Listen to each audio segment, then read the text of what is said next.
Hello, everyone, and welcome to the after show for issue 15 of The Powers That Be. This one was called Spelunking in the Past. It's a nice little setup, especially since we're leaving you on, as I said during the show, a little bit of a cliffhanger here. But right now, let's go around to our stars and wishes, and then talk about what happened. So we will start with Matt. What do you got? Okay, well, stars. I mean, it's kind of a no-brainer, pun intended, for Patrick, for providing us with, a dungeon of all of our past traumas to Mm-hmm. go explore. As all of us who wrote or didn't write our backstories, was coming at some point. Started Trevor for commitment to being a jerk. Um, Well, you yeah, but know, what about Crash? well, Crash might be encountering some fish sauce deployed in strategic places in his room, replacing his shampoo bottle, Oh, you fight things dirty. Oh, like that. You fight oh, dirty. Uh, hey, Okay. um, and yeah, and everybody else get a good job with sneaking through the creepy abandoned um Dungeon. dungeon of horrors and experiments. Yep. Yeah. So yeah, as we ended on the cliffhanger, it'll be interesting to see what happens next. Right. So other wishes is, of course, Trevor to go through what he's going through uncomplicated and Thank you. recover quickly. Um, Yep. and I think that's all I got for tonight. Okay. Let's go over to Ray. What's on I'll your echo mindset? the star for Patrick and Knight of a Thousand Intrusions. Which I mean, that's what they're there for. Mhm. So well used, really nice visuals that you were able to get. Those I missed the most recent one. I didn't see the whole like theater with the lights. Like, okay, that adds a nice visual element to help set the stage. And very well done. Even if we're not like interacting in that like a map or characters or video game, like it's still it's nice when that element is there. um Big star to ECAT for playing off oh, what's his name at the beginning? Oh, Shift. shift. Shift. Yeah. Shift. Yeah. That was very well played, true to character, and that was that was well done. And star two, Trevor, for you know, playing supporting character, move stuff along, be the jerk that you all know and love in game. So yeah, and no, I definitely felt more able to keep up. I didn't feel lost or too unprepared. We'll see how unprepared I am with what I put in my backpack next time around. And we'll try to use everything in it at the very least for humor value. Um, so also really nice pacing to stop right before combat begins Yep. at 10 o'clock. I know that probably that wasn't a conscious effort to time, but Good job, everybody. Also for moving everything along. It seemed like things moved along at a good clip. Yep. So good working together, everyone. Yeah. Let's go to ECAT. Oh, I got to give a star to Julie for just the whole reaction to the popper thing while we were doing setup, because that was like perfect in character kind of thing. And Matt for keeping the $5 bet going thing. It's so good. It's just It so is good. just that one. It's the same $5 bill, you know, yeah. that's just been Yeah, going it's around just- and around. Just, you know, stars to everybody, because it was a great. Everybody reacted very well within their characters to the sheer fuckery that our GM is throwing at us. So multiple gold stars to Patrick. I don't have any wishes at this point other than to echo Matt with hoping our Vitruvian meeple recovers quickly. Thank you. Yes. Julie, let's go to you. Yeah, everybody stayed in character no matter what Patrick was throwing at him. I mean, it was just, yeah, just way to add a horror mindfuck, to a superhero game. Well done, Patrick. Yeah, you definitely get a big old star for that. Minus a little bit of a tick because there wasn't any note in the brain room about, with the name Abby on it. I mean, really. I almost asked if it who's Ms. Normal, who's Abigail Normal. Yep. Exactly. I mean, that's the only thing that was really missing from that scene. But yeah. I just said stars for everybody. Said staying in character, reacting well. The pacing was excellent. I don't feel like we really had any dead spots. It's like we knew what we needed to do. Don't really have any wishes right now. So yeah. So I'll go ahead and go next. I'm going to give a star to Patrick, but for something different. I love how you set up the situation that everyone had something that we could do that played to our strengths. I think that is something that is very easy to overlook, especially when you have, such a disparate dedication to combat, I guess is the best way to put it. Because Julie's Paw is a very combat character. Crash has become a very combat character. So, but then having things that allow us to use our other skills and, like I said, allow everyone to be part of the scene. That kind of scene is awesome and far too rare. So big star to you for making that. Star to Matt and Ray for, again, the nice little bonding moments between Jack and Jean. I'm seeing Jean kind of, almost kind of becoming the emotional heart of the team, in addition to the leader, which I'm sure Crash will tease you endlessly about.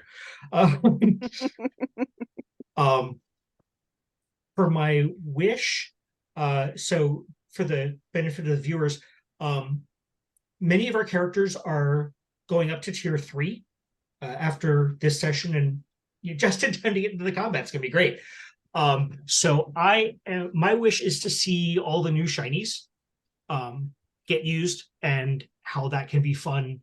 And hopefully, I mean, I know that when Crash uses one of his new abilities, it's going to surprise him as much as anyone else. So I am looking forward to that, which I do dearly hope is in 4 weeks, because otherwise I may go out of my mind. Finally, Patrick, our great game All master, what do you right. got for us? Well, as a comment, I do want to bring up that your GM really loves survival horror games, so this sort of stuff is bound to happen. Yep. Because Love it. I adore that. I spent a good chunk of the week pulling up images. I had decided to go with, instead of doing maps, of coming up with scenes, because as I was trying to use different map software to come up with it, I'm like, I'm spending too much time in the particulars of, like, you know, what the doors look like and which way the halls turn. But that's not how this game gets told. It's done in different scenes. So I was putting together basically, you know, a visual scene for every floor, and then each floor has a couple things that'll take place during it. So I thought that flowed very well. I was very happy about that.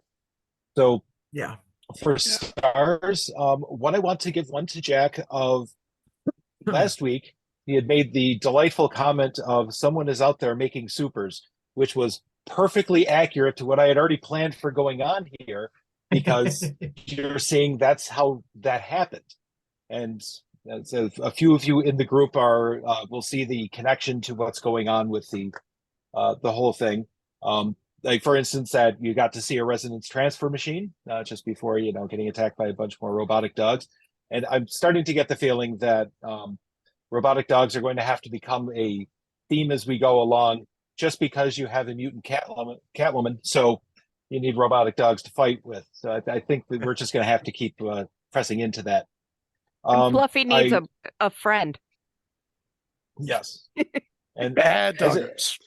as a star for the team, I very much liked how everybody stayed in their characters and explored different parts of themselves as they learned more things about what is going on with them, and, you know, what's happening in their worlds. And I hope as you continue to tier up, also consider, like, what other things are happening with your character. Like, does, you know, when Julie tiers up her character, will she be more cat-like or less cat-like? Will she have physical changes that go along with it, or just ability changes?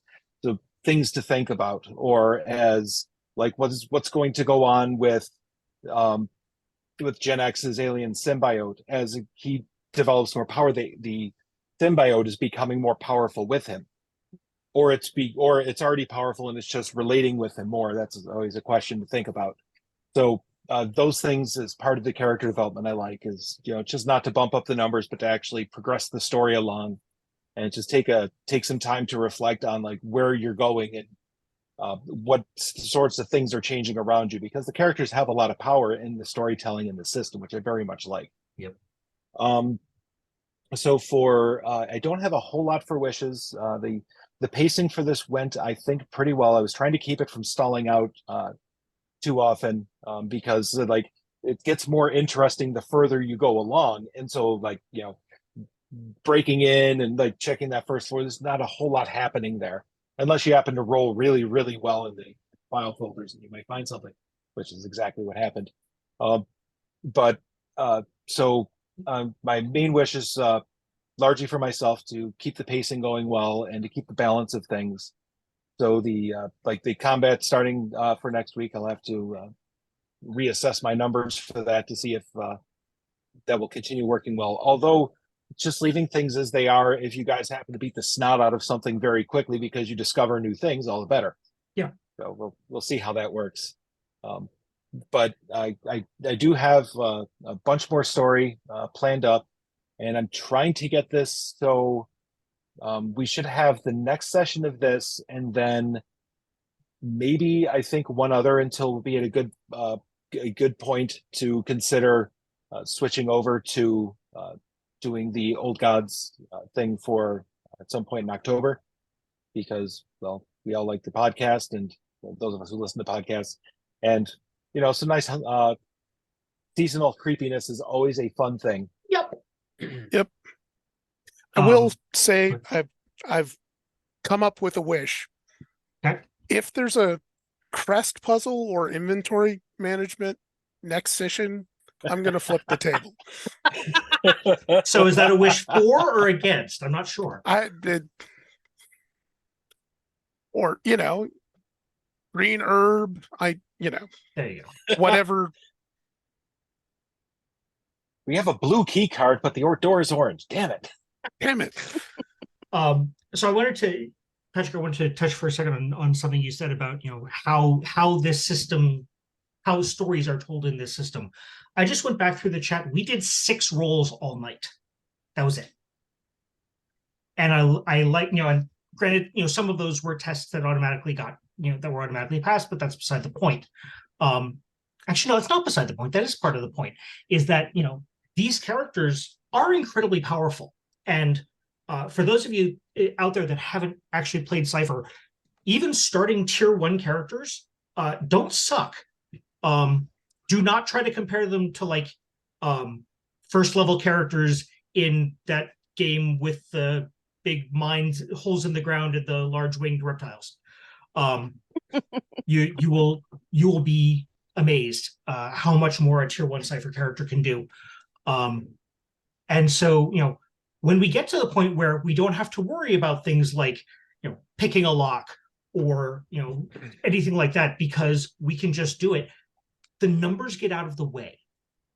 And that's one of the things that is absolutely one of the things that I like best about the system, is that it does such a good job of getting the numbers out of the way and just letting us tell the story, still with the mechanics, but not being beholden to, well, not necessarily being beholden to dice rolls, but also not falling back on the crutch of, oh, there is anything here, make me a roll. So I'm, that And is I want another. to piggyback off of Yeah. that. I want to point out specifically. So that whole scene with me in the stairwell, Patrick fit that in based on something that I private messaged to him 15 minutes before 8. Okay. Yep. It was just when I was like, okay, I took the hour before. It's like, I should cram and do my homework now. What are we going to do? And I had an idea for the character. And so real quick, it's like, hey, Gene, this is another part of Gene's character, and this can work in, and I've got ideas on how that connects with everything. And boom, he made it work. Awesome. Because that's what he does. Yep. So that was really cool. And another thing I wanted to touch on, Ray, you called this the Night of 1,000 Intrusions. At least I think it was you, right? Yep. Said that, yeah. So the actual guidance in the book is that you should give a GM intrusion to each player no more than once or twice per session. We had 3. Just level setting there a little bit. Mm-hmm, mm-hmm. I have a beautiful GM intrusion animation for the stream that was done by my friend Michelle Bauer. Go find her. Her stuff is NLB Designs. Her stuff is awesome. She did that lovely little animation for us. And so I like getting to use that. So yeah, by all means, drive the story. It's all good. Yeah. Well, and is that one intrusion per character per 4-hour session? Because we kind of run kind of half session lengths. So yeah. 3 kind of works on the average. Yeah. I'm still waiting for the time that I can confidently call for a player intrusion. Same. I'm Yeah. So what one thing that I actually learned through playing some games with CypherCon a few weeks ago, the player intrusion doesn't necessarily have to be something really, monumentally beneficial to your character. It can be, oh, this thing is in a place where I can happen to use it in this creative way. Well, that's what I did with the whole, it's like, hey, I want to make a note of, it's like, oh, well, here's a player intrusion. Like, doesn't have to be a player intrusion. It's just, this is something that I'm bringing, that my character is bringing. Like, it's not so much like you have all the toys, right? You've got the smoke grenades and the WD-40 and the chalk and everything. I have the institutional knowledge So that needs to be my character's main arsenal, is knowing the building, but I know a guy. And because I know a guy now, once we're finally out of this hellhole, that can be an entryway into determining, getting more to the heart of this particular part of the story as it relates to Jack and Neva, and find out the who so we can get to the why. Yep. And have a confrontation in regards to that. So I just decided to say it because that didn't have to be an intrusion specifically. Yep.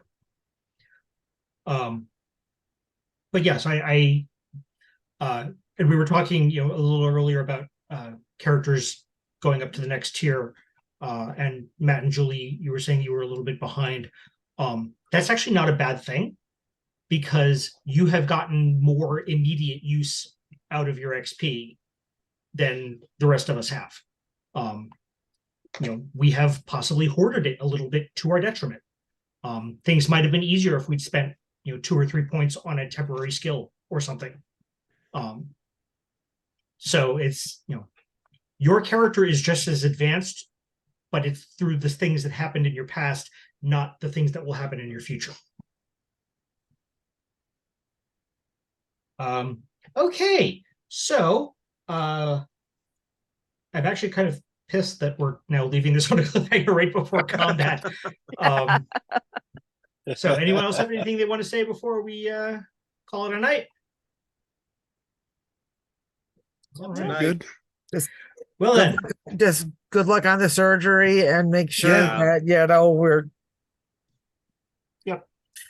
okay, so for all you viewers out there in YouTube land, I will let you know probably sometime on Monday, September 25th, whether or not we will have a game that night. And other than that, this is the Vitruvian people speaking for Patrick, ECAT, Matt, Julie, and Ray. Have a great evening. Good night.